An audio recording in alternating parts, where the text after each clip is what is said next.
Hello friend, welcome back to my kitchen. I am removing the stickers from 20 green apples, and today we are going to do a fall tradition dessert, and we are going to make red candied apples, which I have never even eaten before, but I thought it would be fun to make those along with a caramel apple. Caramel apples are one of my favorite fall goodies. I've never made them before, so let's go ahead and give them a try. So I just peeled the stickers off 20 apples, and we need to bring them over here to this pot of boiling water because we need to remove the wax that is on the apple. If you don't remove the wax off the apple, then the caramel will slide right off it. And one thing that was really interesting when I was taking the stickers off the apple is I knew that they put wax on apples, but if you take your knife and you just gently, let's see, can you see that? That white residue on the knife? That is the wax. So as I was taking the stickers off, I was actually scraping some of the wax off, which is kind of interesting. So we need to remove that. So we're not looking to cook the apples in this boiling water. We are looking to just heat them up really, really hot to melt the wax so we then can wipe off the wax off the apple. So I have this pot here. I'm actually gonna turn the stove off now at this point because it doesn't technically need to be boiling, it just needs to be very, very hot. And I'm gonna put my apple in here one at a time. I'm gonna count to 10. 1, 2, 3, 4, 5, 6, 7, 8, 9, 10, that's probably fine. And then I have a towel here, a nice clean towel.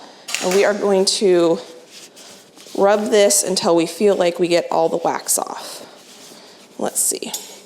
I'm gonna get a different knife to see if I can scrape any more wax off. It was super interesting. A serrated knife is not gonna work. All right, there's no wax coming off that. Halfway through, I went ahead and switched my towel out because I can tell that there was wax starting to build up on the towel and it wasn't buffing it off very well.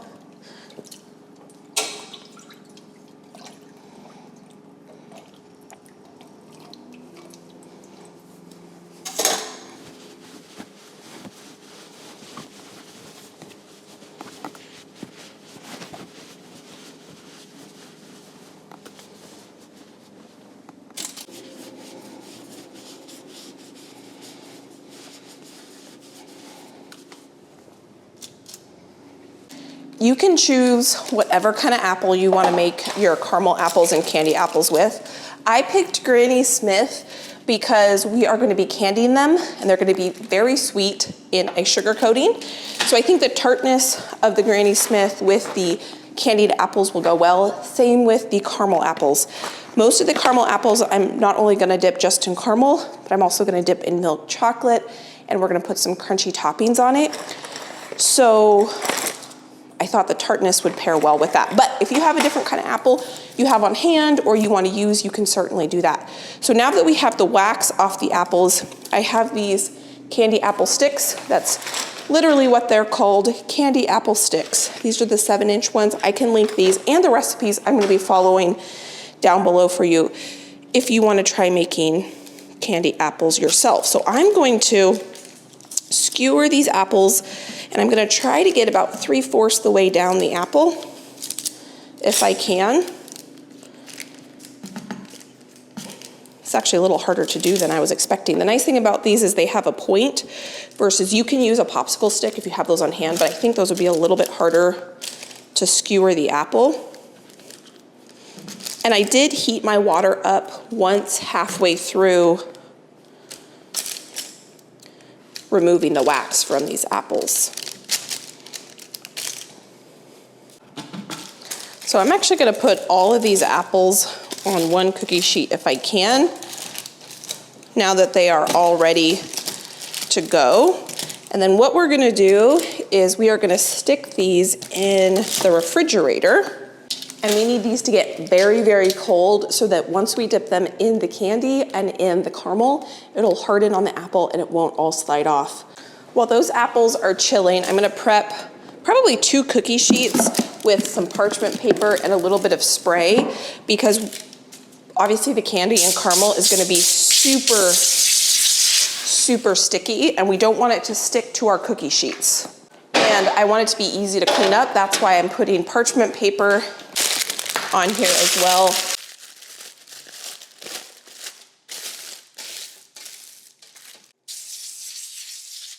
Now that we have our parchment set, we can get going on making the caramel. So all we need is 1 cup of butter, and I'm using a high quality butter here because butter is one of the main flavors of caramel. So I really want that flavor to come through. And when you're making caramels, you really want to make sure that you have not only a heavy bottom pot, but you want to make sure that the walls of your pot are nice and thick as well, so that the caramel doesn't scorch around the outside.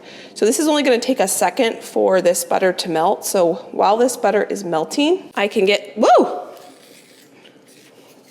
My spray is coming out the side. I can get my other ingredients prepped. So we need 1 cup of light corn syrup. This is a new bottle here.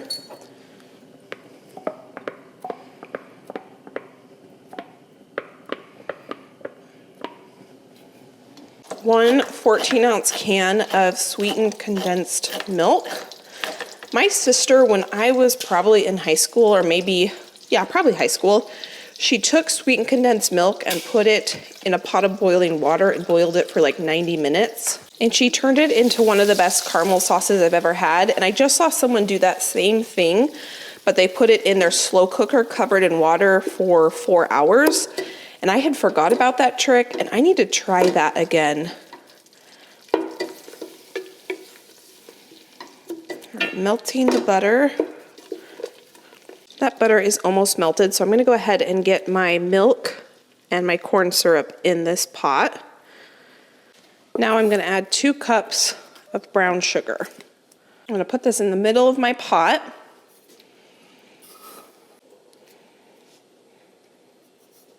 And when I make caramel, I do like to use a wooden spoon. And I'm going to slowly mix the butter in with the corn syrup and the butter and the brown sugar and the milk. We need this caramel mixture to come up to about 235 to 240 degrees Fahrenheit. This is my favorite candy thermometer because it's digital. It has a huge face. You're not messing with a gauge that's hard to read. It's just really easy to read, and I can put this on the side of my pot. The stage of caramel that we are trying to get this to is the softball stage. So the hotter you heat up sugar and caramel, the harder it will be once it cools. So when we make the candy apples, we're actually going to heat it up much hotter. But for this, we want a softball stage. This is going to take probably 15 to 20 minutes to come up to that temperature. So I'm not going to put my thermometer in yet because I want my sugar to fully dissolve. And I want to take a pastry brush and a cup of water, and I'm going to run this along the edge. So if there's any sugar crystals along the edge, it will dissolve and will help prevent this from becoming a grainy caramel. Because once it goes grainy, you can't really come back from that. I'm gonna stir this, trying to get it all incorporated. I've never made a caramel that you put the butter and the sweetened condensed milk and the sugar and all those ingredients in at the same time. So it is taking a little bit for the butter to incorporate, but the recipe does say to stir basically the whole time. So once I get that butter incorporated, I will put the candy thermometer on the side of the pot. So we're almost there. I think I'm going to wipe down the side of the pot one more time since everything is almost completely melted. And we're starting to see some bubbles come up, but it did say it's going to take probably 15 to 20 minutes to reach our final temperature of 235 to 240. So I do have 2 more ingredients we are going to put in this caramel once it reaches our final temperature, and that is some vanilla and salt. And at this point, we are at 184 degrees Fahrenheit. I finally got all the butter mixed in. That did take quite a bit. So how I did that is I kind of just went like this to get the butter that was around the edge kind of stirred in. So we are at 211 degrees right now. Again, I can see my temperature here and keep a close eye on that. So what I'm gonna do while that is coming up to temperature is I'm actually gonna chop up some roasted and salted peanuts. I purposely chose roasted salted peanuts as one of the toppings for our caramel apples because I wanted a crunchy element to this caramel apple, and I figured peanuts and apple just go really well, like peanut butter is an apple. So that is why I chose roasted and salted, because I didn't want to go through the effort of having to toast them myself. And I thought with all the sweetness we have going on with this apple, the salt and the peanut would be delicious.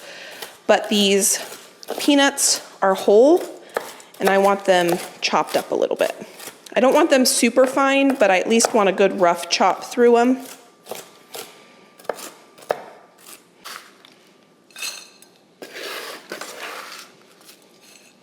I think I'm gonna chop a few more.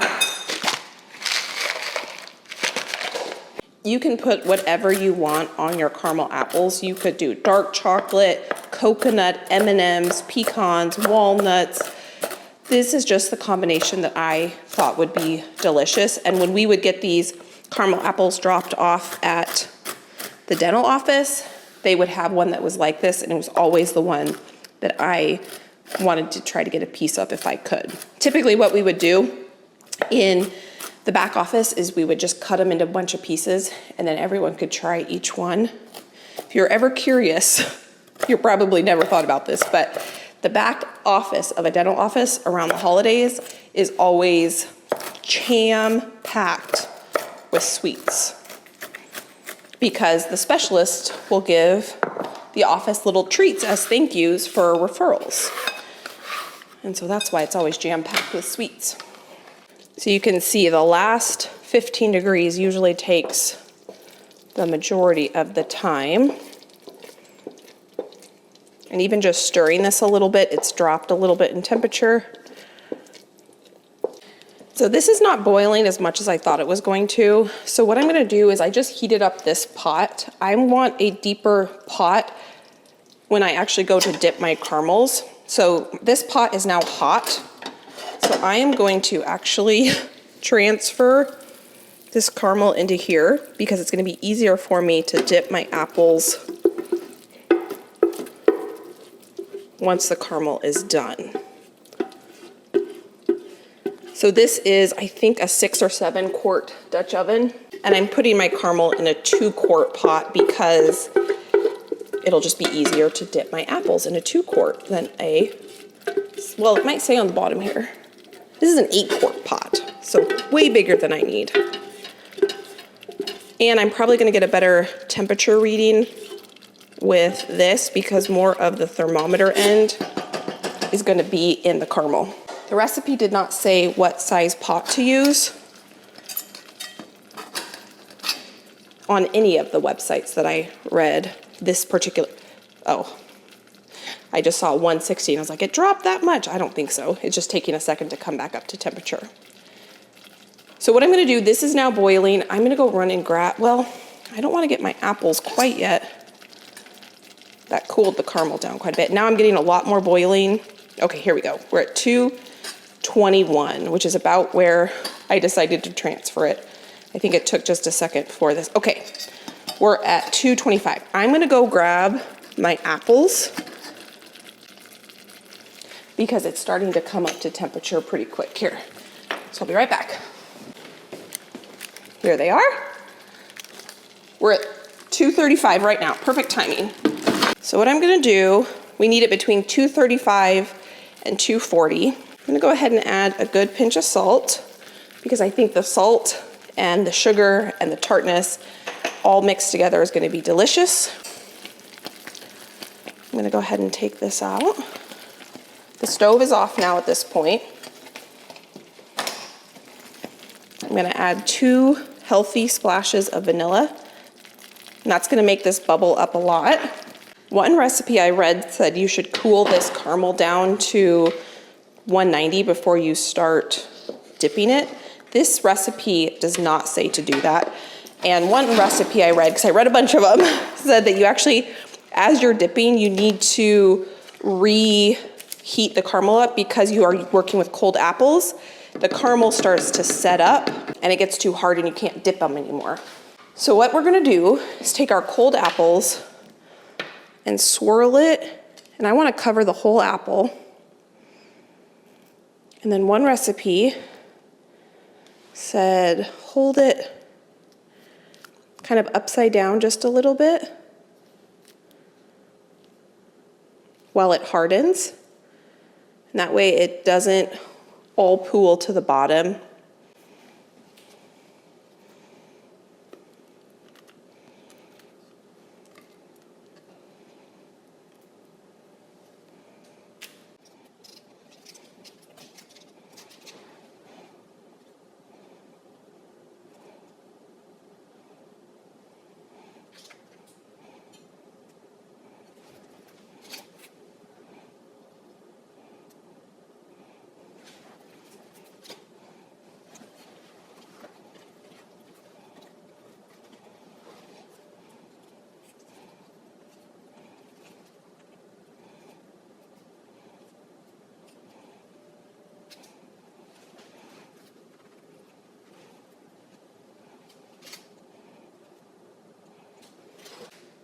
So I'm definitely seeing some pooling of the caramel around the bottom of these caramel apples. But I think we can fix that with the chocolate that we're going to cover these in. And now that this caramel is definitely hardening up, it's not wanting to stick to this last apple. 2, 4, 6, 8, 9. Let's see if I can get this last apple covered. There's so much butter in this caramel. I think that's why once it starts to cool, it doesn't really want to stick on the apple anymore. Yeah, that's not sticking. But we have 2, 4, 6 out of the 9 that look really good. What I think I'm going to do is take my spatula and take that off. Let's see. I'm going to taste this caramel. This should be kind of like a chewy, sticky caramel, not like a crunchy toffee. Wow. That tastes fantastic. These might not look perfect, but I think with a little bit of chocolate, we can make them look perfect. I'm going to try heating this up. You know what I'm going to do? I'm going to put this in a little container, and I'm going to put this in my coffee for some really good salted caramel lattes that I can make myself. Or if it stays pretty soft, we could cut up apples and dip apples in it. But this is starting to harden, which is fantastic. This needs to be completely hardened before we can cover it in chocolate. So I'm gonna set these over here, and we will get going on our candy apples. And our candy apples don't need to be, the apples don't need to be as cold as they were supposed to be for the caramel apples. So I'm gonna put this in a little container. This is not gonna go to waste. It is delicious. And we will then get going on our candy apples to give time for the caramel apples to set before we cover them in chocolate and our peanuts. Oh my goodness, look at this. It's so delicious. I am glad though that I put this caramel in this pot because it was definitely a lot easier to dip them in a pot that is a little bit deeper. And it probably helped the caramel not cool quite so fast. I wonder if it would be good to do this on the stove where you have the flame on really, really low so the caramel stays hot. Let me know. I'm sure there are many of you out there that are caramel apple experts. Yum. So in this pot, we are now going to start our candy apples. And we need to start with 2 cups of just all-purpose white sugar. I'm going to turn this off because I don't want to start cooking this until we have all of our ingredients in here. To that, we're going to add 3/4 cup of water and 1/4 cup of corn syrup. And we are going to bring this to 300 degrees because we want hard candy for this. And so while this is starting to come up to temperature, I'm gonna turn the stove back on. I'm gonna go clean out my candy thermometer because it has the caramel on it.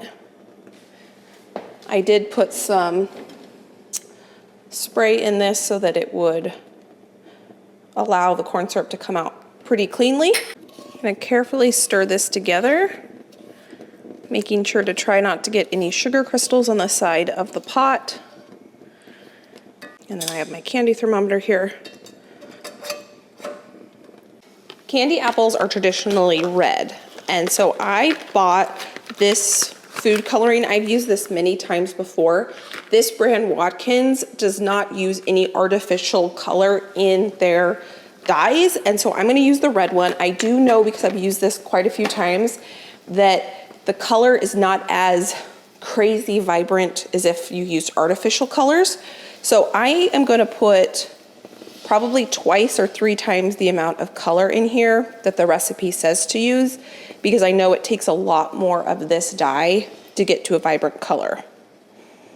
And I've never eaten a candied apple before, so this is gonna be fun.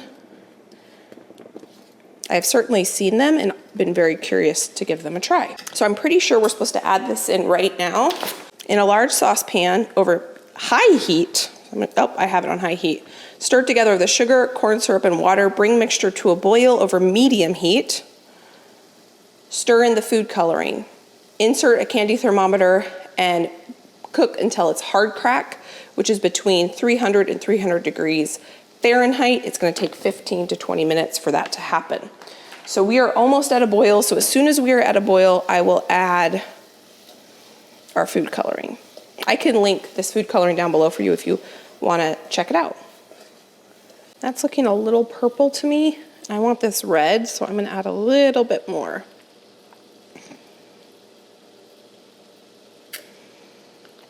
So I added 2/3 of this bottle now. And I think I'm gonna go ahead and just add the whole bottle. All right, there we go. That is our red candy for our candy apples. So we're gonna let this cook. I don't think I've ever looked at the ingredients on this. On the front of the box, it says made with 100% natural vegetable juices and spices. My sister's the one that turned me on to this brand of food coloring. And it just says it's glycerin, inverted sugar, water, vegetable juice, citric acid for the red. For the yellow, it's colored with turmeric acid. With the green, not turmeric acid, just turmeric. With the green, it is colored with spirulina extract and turmeric. And then for the blue, it is colored with spirulina extract. So there you go. It's interesting that for the red, it just says fruit juice. So it could be like raspberry or beet or a combination, I have no idea. But that is looking pretty red compared to the orange of my candy thermometer. What temperature are we at now? 225. So I'm gonna go ahead and turn this off because we need it between 300 and 310 and we are at 311. I'm gonna, very carefully bring this over here. It says we need to let this rest for just a minute. It is already now down to 293 degrees, so I think that's enough. And I am going to just, oh my goodness, that is beautiful. I would say it's definitely more of a purple color. It looks kind of Halloween-y-ish. That is so beautiful. We're supposed to get 8 apples.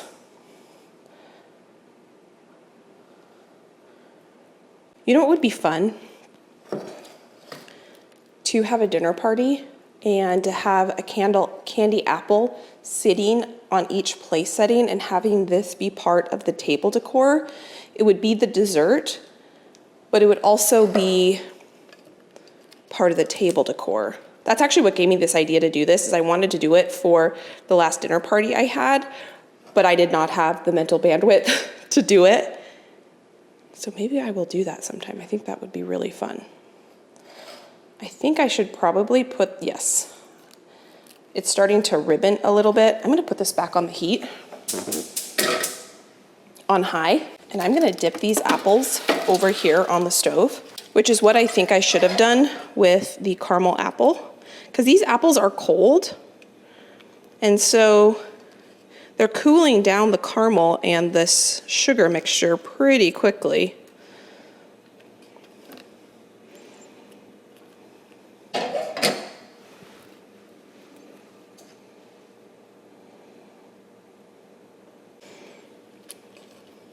Okay, I'm gonna turn the stove off because it's boiling again. I really just wanted to heat it back up because it was starting to get a little too cool. Oh my goodness, it's so pretty. Now there are air bubbles in this, which is probably not like ideal, but I actually think it's kind of pretty because it looks like glass almost. Have you all seen the sugar-coated strawberries that are going around online? I think you would make this same mixture, but you wouldn't put the food coloring in it. You would just let the strawberries shine through the clear sugar, because you didn't caramelize the sugars. Yeah, I'm trying to get this up on the top of it. These are so beautiful. I don't know how they're gonna taste, because I've never had one before.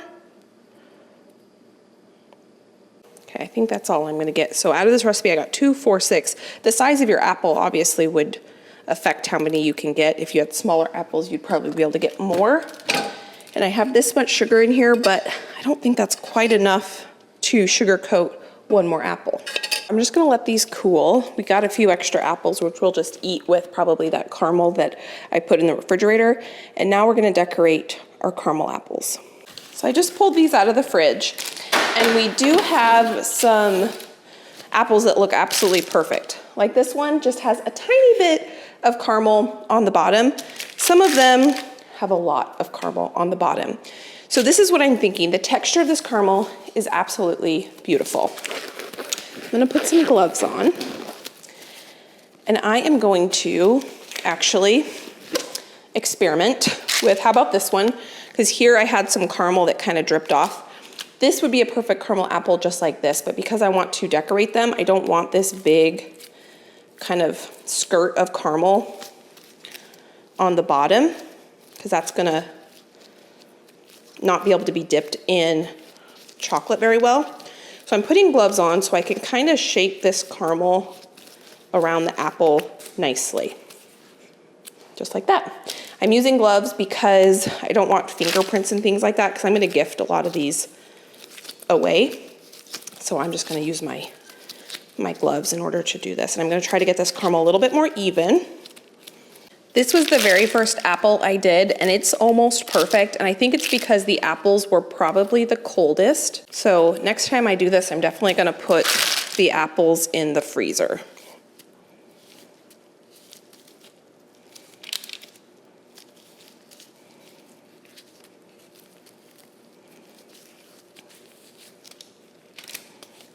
Now there's a lot of butter coming out of this caramel, so hopefully we don't have any issues with the chocolate sticking to it.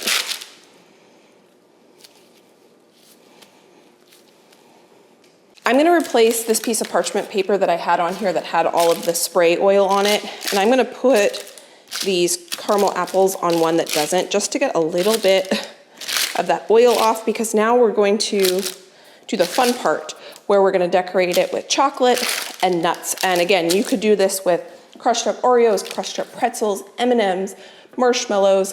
If you've seen the cute Disney ones, they put 2 marshmallows on each side, then they dip it in chocolate so it looks like Mickey Mouse ears, and it's so cute. But we're not doing that today. But if you had a Disney themed party, that would be fun. So what we're gonna do is melt our milk chocolate. And I'm gonna melt it in the microwave, so I need a glass bowl.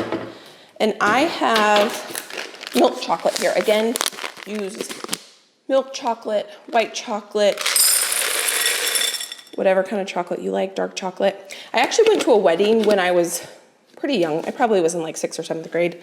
I don't know how old I was. But their dessert at their wedding were really fancy caramel apples.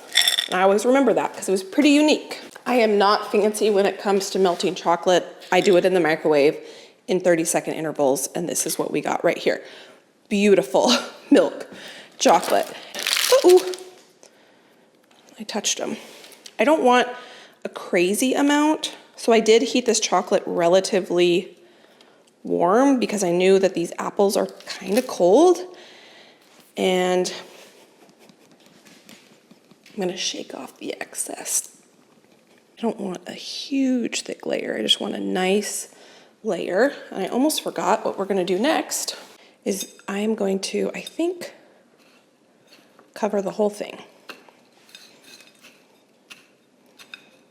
Because I'm kind of making this up. I don't know how much chocolate I should have melted, nor do I know how many peanuts I should have crushed. So there's one. Oh my goodness, it smells so good. These salted peanuts smell incredible. Ah, it's drooping a little bit.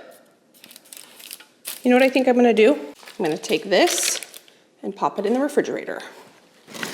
I've seen really beautiful ones where they take chocolate and like do a ton of different, they like pipe it on in these thin ribbons, which is really beautiful. This is why I did the Granny Smith apples.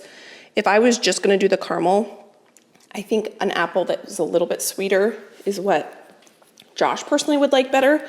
But I think with the chocolate and the caramel, you need something that can handle all of that extra sweetness. You could do almonds, pistachios. Oh man, a white chocolate and pistachio would be really good. So I'm gonna take this and pop this in the refrigerator. So Josh just informed me that caramel apples are not his favorite. We are gonna do a taste test at the end.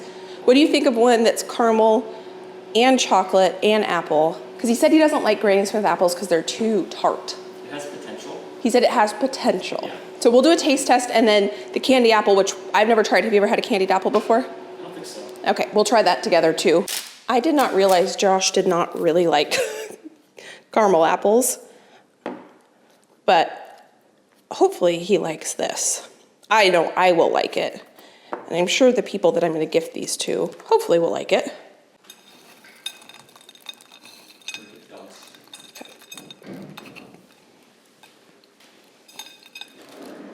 Into the fridge.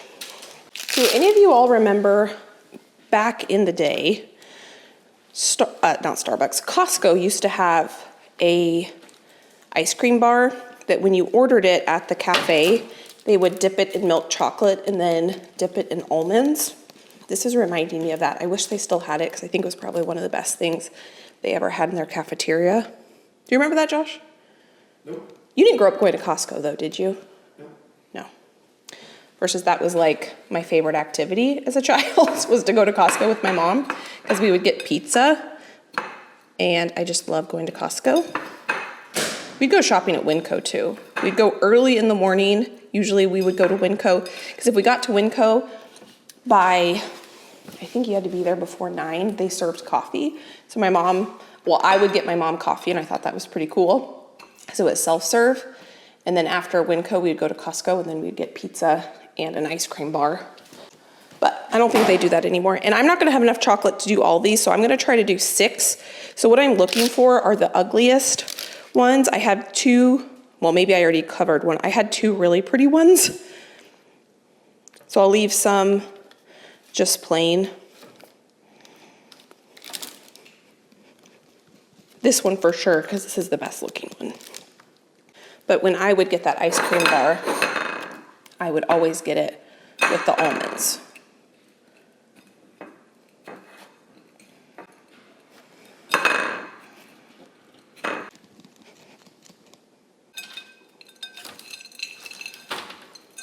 So this is the fun part. We are going to package these up to gift them. And I am gonna keep one out because we're gonna do the taste test. I have the chocolate ones in the freezer. I'm just putting them in there for a few minutes so they can harden up and we can get them packaged up.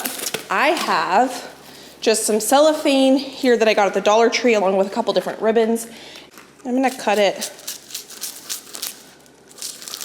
Whoop, okay, don't do that. You've got to actually cut. I think we can still use this, no problem.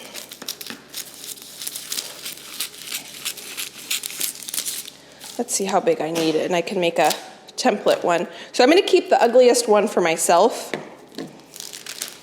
Let's see. Yeah, that's good.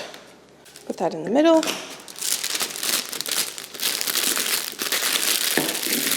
Perfect.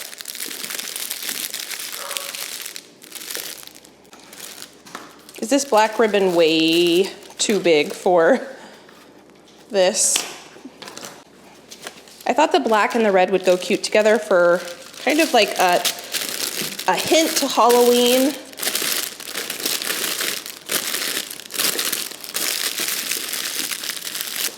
But this ribbon might be a little excessive. I think what I'm gonna do is actually fold it in half. Is that weird? Just trying to use what I already have on hand.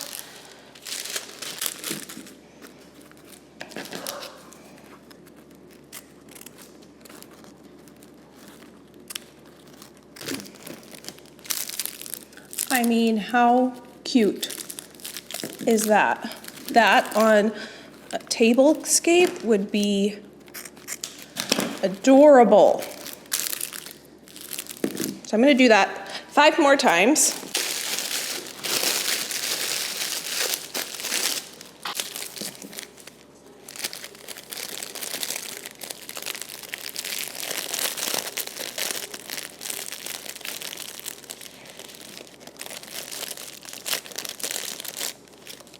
As much as I love the look of this glitter is super messy and it's dropping a bunch of glitter, which I don't want on the candy apple. So I'm very carefully gonna cut this apart, and I'm gonna use that white ribbon that I found earlier, and we are gonna package these with white ribbon that isn't gonna make a big mess on the apples. How cute is this? And I just keep thinking this as a party favor at a dinner party, or set it on the table as table decor, and then everyone can take it home, or everyone just cuts into it after dinner, would be so fun. And of course you could do this for any holiday, just change up the ribbon, change up the flavors. Okay, so Josh, these are the 3. Okay. This is a Granny Smith apple with caramel, chocolate, milk chocolate, and nuts. Caramel and chocolate? Yeah. So you were saying that you were worried. Yeah. You were worried that it was not sweet enough with just the caramel, because the Granny Smith apples are sour. So, and then this is a candy apple. So what exactly is that? Like, what is candy? Like sugar? Yes, it's just candied sugar, and it's Wow. hard. That's intense. Should we cut into this one first? Try this one first.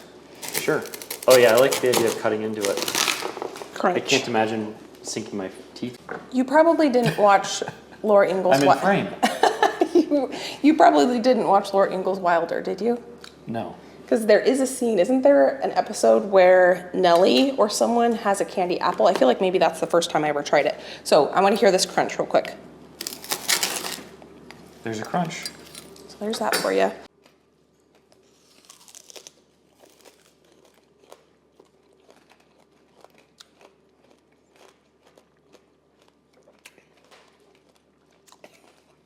Very interesting.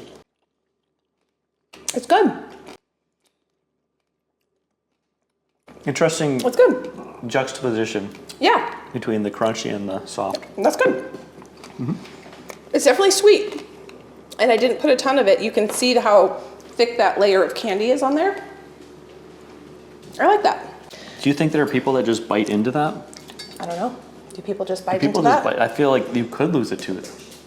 That's got some serious crunch to it. Yeah, I don't think I could do that. Okay, I'm gonna cut these. This one I made specifically for you because I knew that you would not be a huge fan of the nuts. Oh yeah, now we're talking. Oh yeah, look at that. Let me show you. Just so you can see the caramel and the chocolate. That's for you. Sweet. I'm so excited That about looks this. Oops. Cheers. Dogs get some. Cheers.